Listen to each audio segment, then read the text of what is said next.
Support comes from Mosby Building Arts, a design-build company committed to remodeling the right way. Visit callmosby.com to get project inspiration for any room of your house. From the St. Louis Public Radio Newsroom, this is The Gateway. It's Thursday, June 27th. I'm Wayne Pratt. Ahead, a business owner in St. James had a troubled past. So, when he started hiring, he looked for others seeking a second chance. I didn't think anybody would work for me, so I hired people that nobody wanted to hire. Now, the architectural woodworking firm is thriving. St. Louis Public Radio's Jonathan Ahl tells us about the business where half the employees have a history of drug addiction or crime. First, the news. The Metro Trans Umbrella Group has decided not to lead Sunday's annual Pride Parade in St. Louis. The move stems from Pride St. Louis's decision to include uniformed police officers in the march. Here's St. Louis Public Radio's Nancy Fowler. Members of the Metro Trans Umbrella Group will not serve as grand marshals of the Pride Parade, citing police brutality against their community. Sayre Johnson is with the transgender group. It really wasn't a very difficult decision. We knew that was the best decision for our organization. This year's event coincides with the 50th anniversary of the Stonewall Rebellion, in which transgender people fought back against New York police who raided a gay bar. Jordan Braxton of Pride St. Louis says she respects the transgender group's decision and hopes it opens up a larger conversation. That people in the trans community don't have equal housing. There's just the necessities, food, lodging, health care. Earlier this month, Pride officials banned uniformed police. Last week, they changed their mind. I'm Nancy Fowler, St. Louis Public Radio. Less than 6 months after a new liquor law went into effect on Main Street in St. Charles, many bar and restaurant owners want it changed or repealed. City Councilwoman Mary Ann Ohms says she will propose an amendment to the law soon. That law was passed amid concerns about crime on North Main Street, including fights and underage drinking. Tony's on North Main owner Tony Bethman says crime has decreased. Nothing happens down here. The amount of crime down here has gone from There to 10 to 2, maybe 1.5. Among other rules, the law says establishments must generate at least half their revenue from the sale of food, not alcohol. Footwear is one of many industries that could be hit by a proposed 25% tariff on more Chinese imports. As St. Louis Public Radio's Corinne Ruff reports, shoe sellers in St. Louis are worried about how much of that financial burden would have to be passed on to consumers. St. Louis is home to many footwear companies like Brown Shoe Company, now known as Caleres, and smaller independent retailers like Lori Shoes. Mark Walden, president of Lori Shoes, says the new tariffs would be the worst to hit the industry in the last 5 years. If the tariffs go into effect, he says his business and the manufacturers he buys from would likely have to shoulder the majority of the financial hit. They can't respond and pass the whole thing on to the consumer. You just don't alienate people like that. There is a lot of thought that goes into this. Walden says he's hoping trade tensions will diffuse this weekend when President Trump and Chinese President Xi Jinping meet at the G20 summit in Japan. I'm Corinne Ruff, St. Louis Public Radio.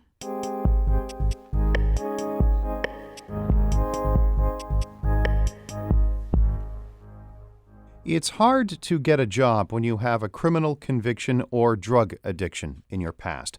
But a company in St. James, about 100 miles southwest of St. Louis, has embraced those employees and built a thriving business. St. Louis Public Radio's Jonathan Ahl reports on how the owner's past has shaped the present. Phil Cohen had a troubled childhood. He was abused and turned to drugs and alcohol to try to numb the pain. He says when he was living in a commune, prayer led him to the right track and to woodworking. There was this thing about working with my hands that I found a lot of relief in. I kept gravitating back to working with my hands and finding sanctuary in that.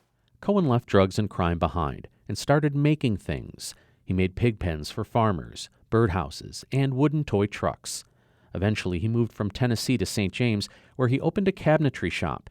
He didn't have much of a business plan or much confidence in himself, and assumed the people who worked for him might not either. I didn't think anybody would work for me, so I hired people that nobody wanted to hire. I hired the kind of people that couldn't find a job, and they would have to work for somebody that nobody else would work for. That began Cohen's practice of giving second chances to former drug addicts and criminals. and he says he adopted a Bible-centric management style, looking to faith rather than business books on how to treat people. The business grew from 8 employees in 2004 to 75 today, and more than half of them are former addicts or have a criminal conviction. Cohen is walking around his 55,000 square foot factory floor where his company makes cabinets for medical facilities, offices, and stores. Walmart is one of their biggest customers. Cohen says he sees how the work helps his employees like it helped him. The therapeutic value of working here and then just coming to a place where they feel cared for. You see them here the first week or two after they come, or they just got out of rehab and they're just walking around all uptight, and then after a while they just relax and start trusting each other.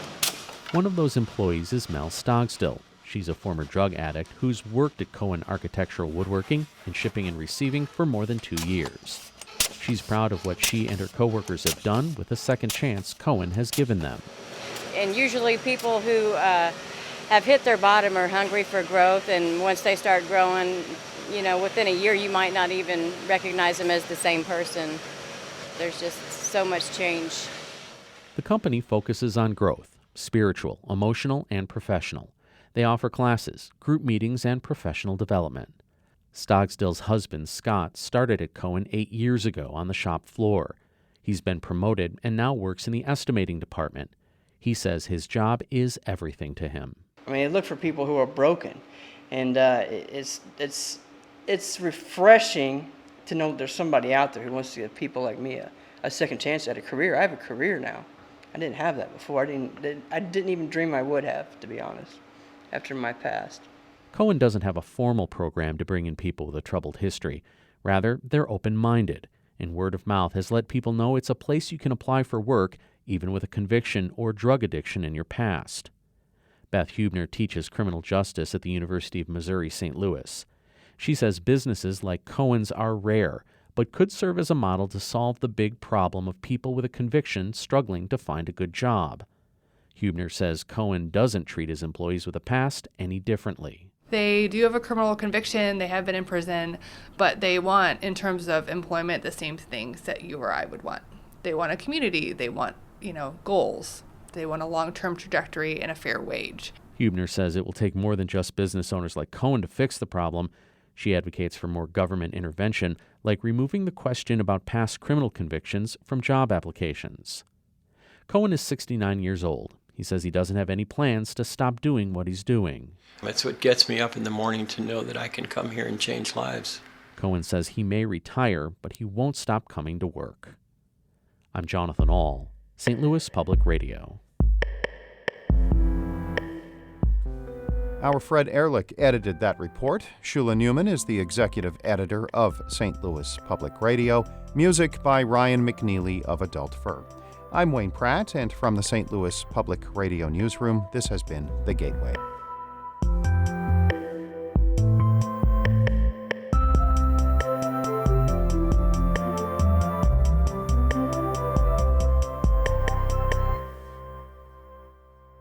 Support comes from Mosby Building Arts, a design-build company committed to remodeling the right way. Visit callmosby.com to get project inspiration for any room of your house.